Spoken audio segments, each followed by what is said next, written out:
Le cash, l'argent liquide, on a souvent ce réflexe de penser que c'est le refuge ultime pour son épargne. C'est normal, après tout, on peut le toucher, c'est concret, c'est disponible immédiatement. Mais si cette certitude, si elle n'était qu'une illusion, c'est ce qu'on va creuser aujourd'hui. Et cette phrase, tirée des analyses qu'on a étudiées, va vraiment droit au but. L'idée que la tranquillité d'esprit qu'on associe au cash pourrait reposer sur une illusion. C'est un peu provocateur, mais c'est exactement ça qu'on va décortiquer. Et il faut le reconnaître, ce sentiment de sécurité, il est très facile à comprendre. Le cash, c'est tangible. On le voit, on le touche. C'est pas comme des investissements super complexes sur un écran. Non, là, ça semble simple, direct. Et cette simplicité, justement, elle donne une impression de contrôle total sur son argent. Alors, premier grand risque, et peut-être le plus sournois, c'est ce qu'on peut appeler l'érosion silencieuse. C'est l'impact de l'inflation.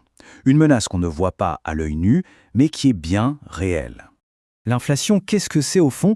C'est tout simplement la perte progressive du pouvoir d'achat. C'est-à-dire que la même somme d'argent permet d'acheter de moins en moins de choses au fil du temps.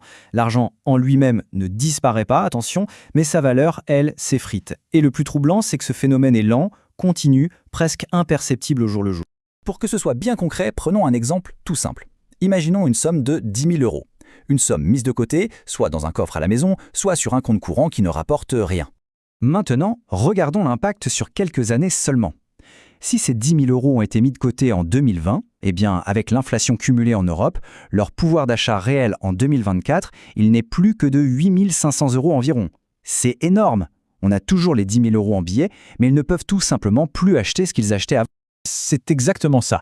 Les sources parlent d'une érosion silencieuse, et l'image est très très forte. C'est un peu comme si les billets perdaient de leur substance, lentement, jour après jour, sans qu'on s'en rende forcément compte. Mais attention, l'inflation n'est pas le seul risque. Loin de là. Parlons maintenant du compte en banque. Ce n'est pas tout à fait le coffre-fort qu'on imagine. On a souvent cette image en tête. L'argent qu'on dépose est bien au chaud dans un coffre-fort personnel à la banque. La réalité est bien différente. Une banque, ça utilise cet argent. Elle l'injecte dans l'économie. Elle fait des prêts, des investissements.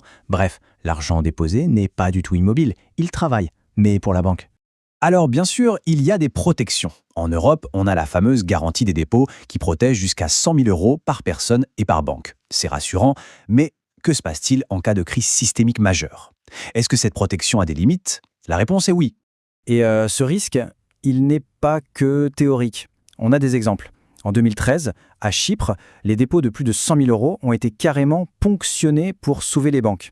Et plus récemment, en 2023, la faillite de la Silicon Valley Bank a été un rappel assez brutal. Même les systèmes qu'on croit les plus solides peuvent vaciller très très vite.